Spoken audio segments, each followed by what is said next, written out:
मैं आपको बताने आया हूँ कि आपका रिजेक्शन क्यों होता है, क्यों आपको सक्सेस नहीं मिलता, इतनी ऑडिशन देने के बाद भी आपको सक्सेस क्यों नहीं मिलता, क्यों आपको रिजेक्शन मिलता है ऑडिशन में, आपका अच्छा परफॉर्मेंस होने के बावजूद भी आपका सिलेक्शन क्यों नहीं होता है, ये मैं आपको बताने वाला हूँ। चलिए दोस्तों, बेसिक से शुरुआत करते हैं। कहाँ गलती करते हैं लोग?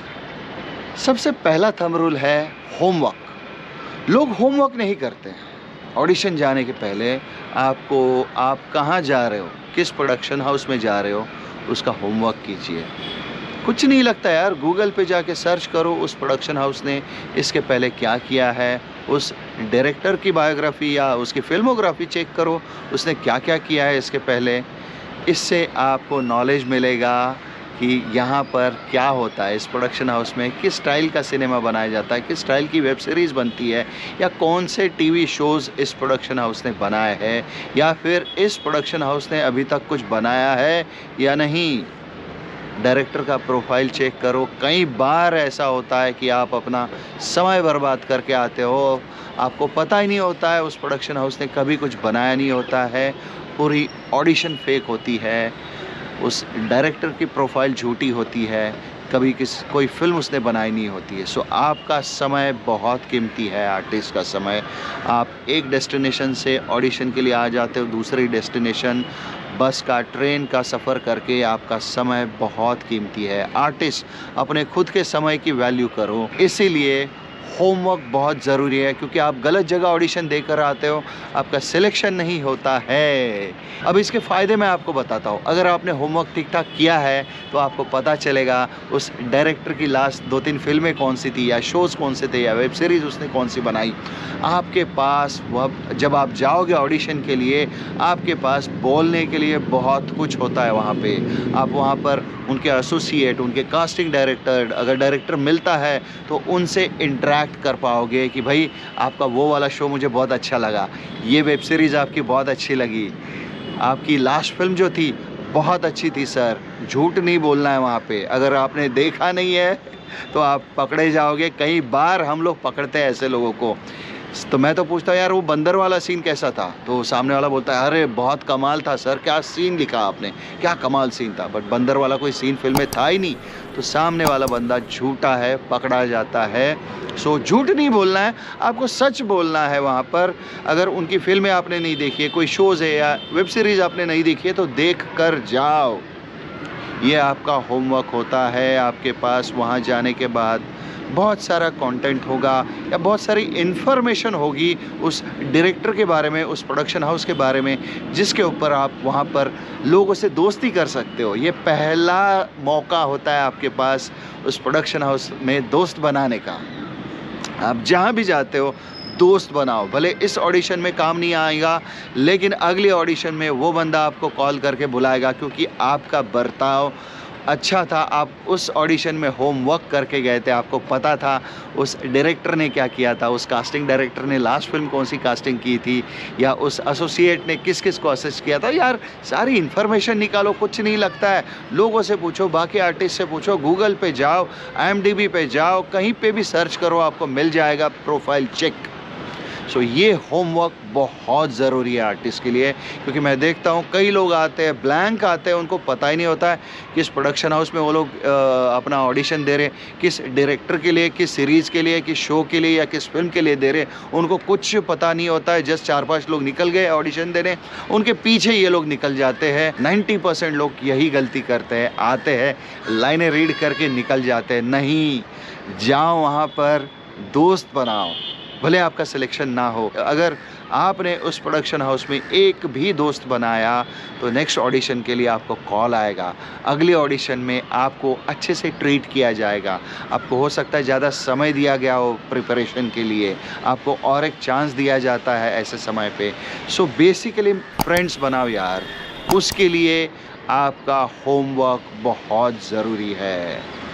याद करो लास्ट टाइम आपने कब होमवर्क किया था? नहीं ना? तो अगली बार आप होमवर्क करके जाओगे। हम एग्ज़ाम के लिए होमवर्क करके जाते हैं ना, पढ़ाई करके जाते हैं, ऑडिशन भी वही है। आपको पढ़ाई, आपको अपना होमवर्क करके जाना पड़ेगा, तभी आप में कॉन्फिडेंस आएगा वहाँ पे लोगों से इंटरेक्ट करने में। और दोस्त बनाओ। सेकंड थंब रूल है बैकग्राउंड चेक। मैं देखता हूँ यार 90 to 95% आर्टिस्ट बिना कोई बैकग्राउंड चेक किए ऑडिशन के लिए आ जाते हैं। और कई बार खास करके जो मेरी जब भी किसी फीमेल आर्टिस्ट के साथ इंटरेक्शन होती है, नए जो आते हैं लड़कियाँ, वो कहती कि सर यहाँ पे मैं ऑडिशन के लिए गई थी, बड़े गलत लोग थे, मुझे पता ही नहीं था क्या है, और मैं चली गई वहाँ पे, मेरे साथ ऐसा हुआ वैसा हुआ। फीमेल आर्टिस्ट के लिए ऑडिशन के पहले बैकग्राउंड चेक बहुत ज़रूरी है। कोई भी ऑडिशन कॉल आता है, सीधा मुंह उठाए मत चले जाओ। उस डायरेक्टर का, उस प्रोड्यूसर का बैकग्राउंड चेक करो कि उसने लास्ट क्या किया है, कुछ किया भी है या नहीं। देखो सारे ऑडिशंस में ऐसा होता ही नहीं है, ये 5 to 10% ऐसी जगह पे होता है जहाँ पर ऑडिशन के नाम पे कई सारे गलत काम किए जाते हैं। आप उस जगह ऑडिशन करके आते हो, आपका कुछ नहीं होता है, आपका सिलेक्शन नहीं होता है, फिर आपको मायूसी आ जाती है। तो बैकग्राउंड चेक बहुत ज़रूरी है। आपका समय भी तो इम्पॉर्टेंट है। आपको पता है यार, आप समझदार हो, वहाँ पर ऑडिशन के नाम पे क्या चलता है। सो खास करके फीमेल आर्टिस्ट ने ये ध्यान में रखना है, ये गांठ बांधनी है कि बैकग्राउंड चेक, उस डायरेक्टर का बैकग्राउंड चेक करो, उस प्रोड्यूसर का बैकग्राउंड चेक करो, उस प्रोडक्शन हाउस का बैकग्राउंड चेक करो। उससे फ़ायदा ये होगा कि आपको पता चलेगा ऑडिशन में जाना है या नहीं जाना है। आपको घर बैठे आप वो कॉल ले सकते हो। नहीं तो क्या होता है, कई लोग ऑडिशन दे के आते हैं, एक्सपेक्ट करते, फिर वहाँ से कॉल आते हैं आपका सिलेक्शन हो जाएगा, हो रहा है, नहीं आ रहा, हो रहा है, आपको ये करना पड़ेगा, वो करना पड़ेगा। उसमें आपके समय की बर्बादी होती है, आपका सिलेक्शन भी नहीं होता है। कई बार वो ऑडिशन फेक निकलती है। सो ऐसे समय background check is second thumb rule, बहुत ज़रूरी है। फीमेल आर्टिस्ट के लिए तो मस्ट है, मेल आर्टिस्ट भी चेक करो, क्योंकि कई बार ऐसा होता है उनको फीमेल को अट्रैक्ट करना होता है, इसलिए ऑडिशन रखते हैं और मेल्स को भी बुला लेते हो, मेल की ऑडिशन डिस्कार्ड कर देते हैं और आपको लगता है कि मेरा सिलेक्शन एक ना एक दिन यहाँ पर हो जाएगा। सो अगली बार आप जब ऑडिशन के लिए जाओगे तब बैकग्राउंड चेक करना, क्योंकि आपका समय बहुत कीमती है। 99% ऑफ द टाइम मैंने ये ऑब्ज़र्व किया, जो थर्ड थंब रूल मैं बताने वाला हूँ वो है, आप पूछते नहीं हो। आस्क क्वेश्चन, उनसे पूछो, सवाल पूछो। जहाँ पे आप जाओगे ऑडिशन देने, वहाँ पे कास्टिंग डायरेक्टर होगा या असिस्टेंट डायरेक्टर्स होते हैं, उनसे सवाल पूछो कि भाई ये क्या है फ़िल्म, इस फिल्म का जॉनर क्या है, इस वेब सीरीज़ का जॉनर क्या है, या इस टीवी शो का जॉनर क्या है जिसके लिए मैं ऑडिशन देने जा रहा हूँ। बेसिकली आप अगर क्वेश्चन पूछोगे तो आपको बहुत सारी इन्फॉर्मेशन मिलेगी, जिसमें आपको पता चलेगा कि जो सीन आपको दिया गया है वो कहाँ पे प्लेस करता है। क्वेश्चन पूछो यार। अगर आप प्यार से पूछोगे तो हर कोई आपको बताएगा। वहाँ पर प्यार से पूछो, एक स्माइल देकर पूछो कि ये सीन कहाँ आता है यहाँ पर और कहाँ पे प्लेस है बेसिकली ये सीन। इस सीन के आगे क्या होता है, इस सीन के बाद में क्या हो रहा है फिल्म में, क्या ये सीन कॉमेडी है, क्या ये सीन ड्रामा है, क्या ये सीन सीरियस सीन है, क्या है, उस सीन के बारे में पूछो। सो ये जानकारी लेना बहुत ज़रूरी है। नहीं तो मैं नोटिस करता हूँ कि 90% ऑफ द एक्टर्स आते हैं, पेपर लेते हैं, डायलॉग का रट्टा मारते हैं, चले जाते हैं, उनका कुछ नहीं होगा। आप जब तक सवाल नहीं पूछोगे आपको इन्फॉर्मेशन नहीं मिलेगी। वो इन्फॉर्मेशन बिफोर ऑडिशन गैदर करना बहुत ज़रूरी है। आपके पास अगर इन्फॉर्मेशन नहीं होगी उस कैरेक्टर के बारे में, उस फिल्म या सीरीज़ के बारे में, ये कहाँ पे प्लेस होता है, ये सीन किस चीज़ के आगे आता है, इसके बाद क्या होता है, ये कैरेक्टर क्या है, अभी इस कैरेक्टर का माइंडसेट क्या है जिस समय आप ऑडिशन दे रहे हो, ये पूरा आपको जानना बहुत ज़रूरी होता है। कभी कभी वो पेपर पे लिखा नहीं होता है, पेपर पे खाली लाइंस दी जाती है। सो आपका ये काम है कि सवाल पूछना। प्यार से आप पूछोगे तो हर कोई बताएगा, कोई भी एडी बता देगा। क्योंकि आप अगर इंटरेस्ट दिखाओगे उस कैरेक्टर को जानने में तो सामने वाला आपको इन्फॉर्मेशन ऐसे ही दे देगा, क्योंकि उसको पता चलता है ये आर्टिस्ट स्टडी करना चाहता है, कैरेक्टर के बारे में जानना चाहता है। यार इसको इन्फॉर्मेशन दो, शायद हो सकता है ये अच्छी ऑडिशन दे। सो कोई आपको मना नहीं करेगा, डरना नहीं है। नए लोग मैं अक्सर देखता हूँ डरते हैं, पूछते नहीं है, चुपचाप लेते हैं पेपर, वो पढ़ते हैं और जो पढ़ा हुआ है वो रट्टा मार के वहाँ पे पेश करते हैं और फेल होते हैं। यही रीज़न है क्योंकि आप सवाल नहीं पूछते हैं। पूछो सवाल, आपको लोग जवाब देंगे। प्यार से पूछोगे तो जवाब देंगे लोग, आपको बताएंगे कैरेक्टर के बारे में, फिल्म के बारे में, उस सीन के बारे में, वो सीन क्या है, आपको क्या करना है, आपसे हमारी as a production house, as a director की क्या एक्सपेक्टेशन है, ये सारा कुछ आपको बताएंगे। बट आपको सवाल पूछना है। ये स्माइल जो है ना बॉस, ये बहुत ज़रूरी है। और चौथा थंब रूल यही है, स्माइल। आप जब भी किसी ऑडिशन के लिए जाओ, एक पॉजिटिव माइंडसेट में जाओ, एक पॉजिटिव एटीट्यूड के साथ जाओ। जाते ही वहाँ पर दरवाजे पर जो दरवाज़ा खोलेगा उसको स्माइल दो यार, प्यार से। कुछ नहीं जाता, आपको देना क्या है, आपको पैसा नहीं देना, आपको अच्छी सी एक स्माइल देनी है सामने वाले को। जो दरवाज़ा खोलेगा एडी या कोई भी बॉय हो, वो खुश हो जाता है। जिस बंदे के पास से आप सीन लोगे उसको स्माइल दो, थैंक यू बोलो, उनको ग्रीट करो यार, क्योंकि इससे आपका एक एटीट्यूड उनको पता चल जाता है, उनको एक पॉजिटिव एनर्जी मिल जाती है। स्माइल से पॉजिटिव वाइब्रेशन फैलती है।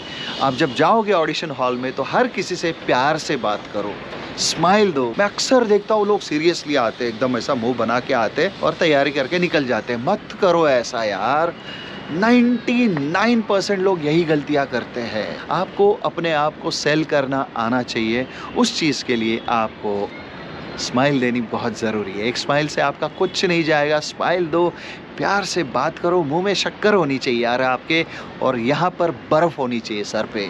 बस ये 2 चीज़ें अगर आपके पास में है ना, आप ऐसे ही एक्टर बन जाओगे, सक्सेसफुल एक्टर बनोगे।